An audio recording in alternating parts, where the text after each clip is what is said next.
This summer, meet the magical mermaids at VGP Marine Kingdom from April 12th to May 31st, 2024. வணக்கம், நான் உங்கள் தனுஜா. இன்னைக்கு நம்மளோட இணைந்திருப்பவங்க பலரும் ரொம்ப நேசிச்ச ஒரு நடிகை, பலரும் எங்க அவங்க இருக்காங்கன்னு தேடிட்டு இருந்த ஒரு நடிகை. அவங்க நமக்காக இங்க வந்திருக்காங்க. அவங்கள தான் சந்திக்க போறோம். வாங்க பார்க்கலாம். வணக்கம் அம்மா. வணக்கம். நாங்கெல்லாம் அழகு சார்ந்து நிறைய விஷயம் பண்ணுவோம். அது எங்களுக்கு அந்த ஆர்வம் வந்ததே உங்களை மாதிரி நடிகைகளோட படங்கள் பார்த்து நீங்கள் கொடுக்குற எக்ஸ்பிரஷனை பார்த்தா இன்னுமே அந்த எக்ஸ்பிரஷன் மாறாமல் அவங்க பேச்சுலேயும் சரி உங்கள் நளினத்துலேயும் சரி நீங்கள் ஒரு விஷயத்த சொல்கிற அழகும் சரி அது அப்படியே இருக்குது. எப்படி இதை இவ்வளோ நாளாக அழகாக மெனு குறிப்பாக உங்கள் கண்ணு, அந்த கண்ணும் பேசும், உங்கள் சிரிப்பும் பேசுது, உங்கள் முகமும் பேசுது. அதை பற்றி கொஞ்சம் சொல்லுங்கள். அப்படிலாம் உண்மையே கிடையாது.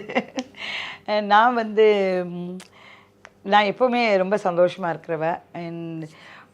எனக்கு சின்ன வயசுலேருந்தே நான் எது பேசினாலும் அப்படியே பெருசாக அப்படி இப்படி தான் கையெல்லாம் ஆட்டிகிட்டு தான் பேசுவேன். எங்கள் வீட்டிலே கிண்டல் பண்ணுவாங்க, என்ன ஒரு வார்த்தை பேசுக்குள்ள இப்படி டான்ஸ் ஆடுற அப்படின்னு சொல்லுவேன். நான் சொல்லுவேன், அம்மா அங்கே காஃபி கொண்டு விட்டுமாம்மா, அப்படி இப்படி தான் பேசுவேன். அம்மா காஃபி கொண்டு வரேன்னு மற்றவங்கள மாதிரி சொல்லிட்டு போக முடியாது. அப்போ எனக்கே தெரியும் நான் ஒரு வினோதமாக அதனால தான் ஒரு வேளை நடிகை ஆகிட்டனோ தெரியாது எனக்கு. நான் எப்போவுமே கொஞ்சம் ஆக்டிவாக தான் பேசுவேன். ஏன்னா பார்த்துருக்கவங்க என்னை கிண்டல் கூட பண்ணாங்க, என்ன இப்படிலாம் ஆட்டி இப்படிலாம் பண்ணுறான்னு. அது என்னுடைய நேச்சர், தட்ஸ் மை நேச்சர். அப்படி அரங்கேற்றம் படத்தோட விழா நடந்துட்டு இருக்கும் பொழுது ஒரு மறக்க முடியாத ஒரு அற்புதமான ஒரு சம்பவம் நடந்துச்சுன்னு சொன்னீங்க. ஐ திங்க் அந்த சம்பவமும் கூட இன்னைக்கு நீங்க இங்க வர்றதுக்கான ஒரு கனெக்ஷனும் இருக்கலாம். அந்த பழைய அத்தனை வருஷம் பின்னாடியான ஒரு கதையை எங்களுக்காக பகிர முடியுமா? ஓ எஸ், என்னுடைய அரங்கேற்றம் 100th டே செலிப்ரேஷனுக்கு கலைஞர் வந்திருந்தார். அவர் வரப்போகிறாருன்னு சொல்லி நாங்கள் எல்லோரும் வெளியே பூச்சட்டு வச்சுக்கிட்டு பன்னீர் வச்சுட்டு நாங்கள் எல்லாம் வெயிட் பண்ணிகிட்டு இருந்தோம், படத்தில் நடித்தவங்களாம். அப்போது ரொம்ப அவசரமாக ஒரு ஸ்திரீ என்கிட்ட ரொம்ப அன்பாக என் காதில் உங்களை எனக்கு ரொம்ப பிடிக்கும், உங்கள் நடிப்பு எனக்கு ரொம்ப பிடிச்சிருச்சு, இது என்னுடைய லைஃப் ஹிஸ்ட்ரி, அதனால் எங்கள் சமுதாயத்துக்கே இது ஒரு பெரிய ஒரு சந்தோஷம் இந்த படத்தை பார்த்ததில்ல அப்படின்னு சொல்லிட்டு இப்போ நாங்கள் எனக்கு ஒன்றுமே தெரியாது. ஏன்னா எனக்கு அப்போ வயசு 16 வயசு, எனக்கு ஒன்றும் புரியலை என்ன சமுதாயம் என்ன விஷயம் சொல்கிறாங்க அப்படின்னு. அவங்க போன பிறகு அப்படியே நடந்து போயிட்டே இருந்தாங்க.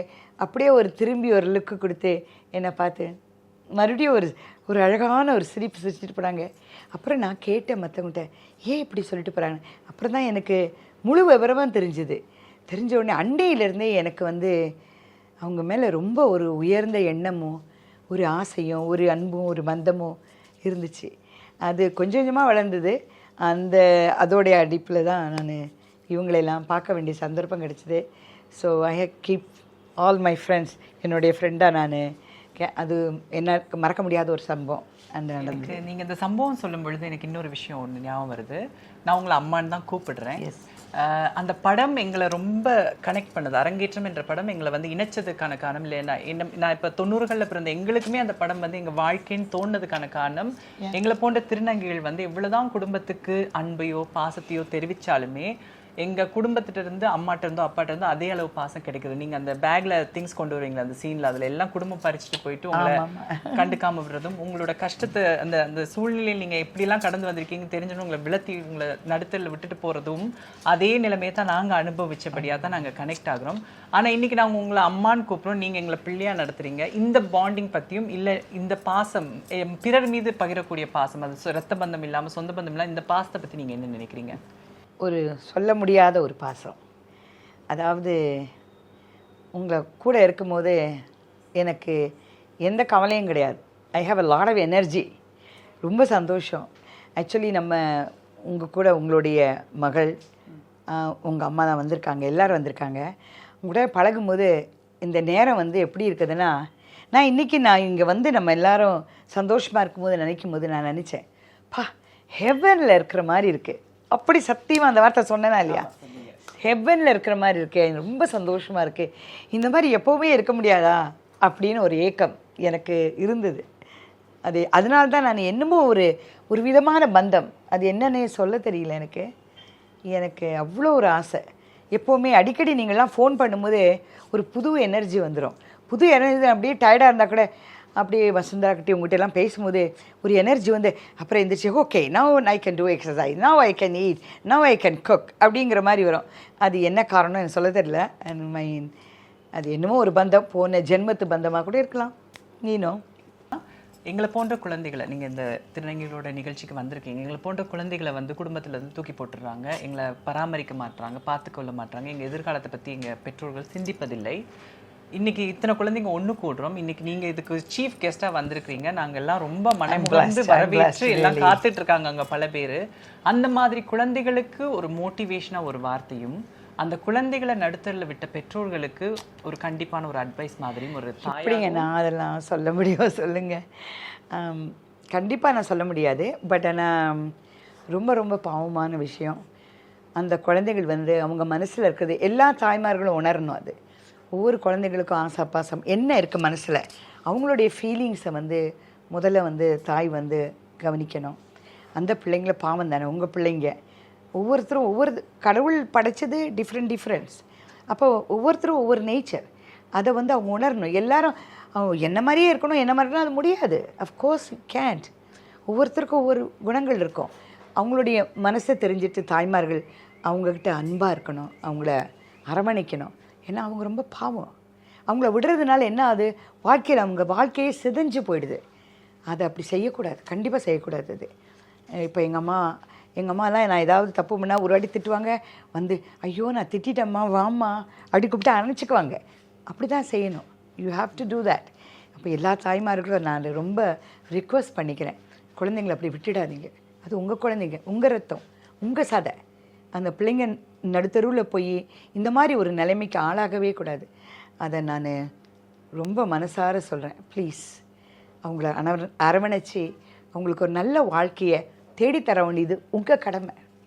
Definitely that is your job. குழந்தைய பெற்றுட்டீங்க, அது உங்கள் கடமை. நீங்கள் தான் அதை பராமரிக்கணும். அதுதான் நான் மனமாற கேட்டுக்கிறேன் எல்லாருக்கும். ரொம்ப நன்றி அம்மா. உங்க குரல் அப்படியே இருக்கு, இன்னும் அப்படியே தோற்றத்து போலதான்.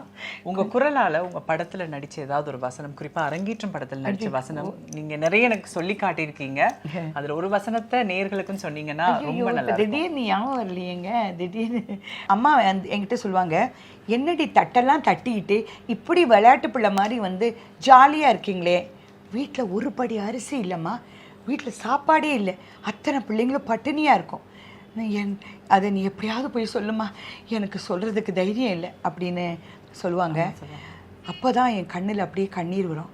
அப்படியா, இப்படி ஒரு நிலைமையிலையா நம்ம குடும்பம் இருக்குது, இத்தனை பிள்ளைங்கள பட்டினி இல்லையா அப்படின்னு அப்படியே உருவலைஞ்சு போய் அங்கே வந்து நிற்பேன். என்ன சொல்கிறதுனே தெரியாது. அப்படியே யோசனை பண்ணிட்டே, இந்த பாருங்கடா, எல்லாருக்கும் நான் சொல்கிறேன் ஒரு விடுகதை. அந்த விடுகதையை நீங்கள் கரெக்டாக கண்டுபிடிச்சி நீங்கள் சொல்லணும். ஓகேயா அப்படின்னு கேட்பேன். ஓகே அப்படின்னு எல்லாம் விளையாட்டாக உட்காந்துக்கோங்க. அது இல்லை இது இல்லை, சமையலும் அமையலை, நிலை இன்னும் புரியலை அப்படின்னு கேட்பேன். இப்போ எனக்கு சொல்லும் போதே புல்லரிக்குது. அதாவது அது இல்லை இது இல்லை, சமையலும் அமையலை, நிலை இன்னும் புரியலை அப்படிங்கிறப்போ எல்லாம் அப்படி சொல்லிகிட்டே திருப்பி சொல்லிகிட்டே இருப்பாங்க. கமலுக்கு அது கேட்டுடும். நிலை இன்னும் புரியலை அப்படியே புரிஞ்சு, ஓ வீட்டில் சாப்பாடு இல்லையா அப்படின்னு அந்த தட்டை எடுத்துட்டு அவன் போயிடுவான். அப்புறம் அடுத்த வசனம் வரும், அது எனக்கு ஞாபகம் இல்லை, சாரி. இதுவே எங்களுக்கு ரொம்ப ஒரு பெரிய விஷயம் தான். இந்த வசனத்தை இந்த படத்தை நான் பார்க்கல, நான் அடிக்கடி பார்க்கறது ரொம்ப எங்களுக்கு எமோஷனலாக வேற இருக்கு. ரொம்ப ரொம்ப நன்றி அம்மா. நான் கேட்டோன்னே நீங்கள் அழகாக அந்த படத்தில் வந்த ஒரு வசனத்தை ஞாபகம் வச்சு இவ்வளோ ஆண்டுகளுக்கு பிறகும் அதை அழகாக சொல்கிறீங்க. மலரும் நினைவுகள் பார்த்துட்டு இருந்தவங்களுக்கும் இருந்திருக்கும்னு நினைக்கிறேன், எனக்கும் இருந்தது. மன நிறைவாக இருக்கம்மா. சில பேரோட பேசும்போது தான் வந்து ரொம்ப சந்தோஷமாக இருக்கும். உங்களோட பேசுனதும் உங்களோட பழகுனதும் உங்களை சந்திக்க கிடைச்ச பாக்கியமே எனக்கு மட்டும் இல்லை, இன்னைக்கு இந்த விழுப்புரத்தில் ஒன்று கூடக்கூடிய அனைத்து திருநங்கைகளுக்கும் இருக்கும். ஒட்டுமொத்த திருநங்கை சமுதாயத்தின் சார்பாக நான் உங்களுக்கு நன்றி தெரிவித்துக் கொள்கிறேன். குறிப்பாக நீங்களா மனமுகந்து இந்த நிகழ்ச்சிக்கு வந்து எங்களெல்லாம் ஆதரவிச்சு, உங்களோட ஆதரவு கண்டிப்பாக இன்னைக்கு பல பெற்றோர்களின் விழிப்புணர்வுக்கு ஒரு மிகப்பெரிய காரணமாக இருக்கும். அதுக்கு நான் நன்றியும் தெரிவித்துக் கொள்கிறேன். மீண்டும் உங்களை சந்திப்போம். அதுவரை நன்றி சொல்கிறேன். மெட்ரோ மெயில் சேனல் நேயர்களுக்கும் நன்றி சொல்லி விடைபெறுகிறேன். நான் உங்கள் தனுஜா. நன்றி. This summer, meet the magical mermaids at VGP Marine Kingdom from April 12th to May 31st, 2024.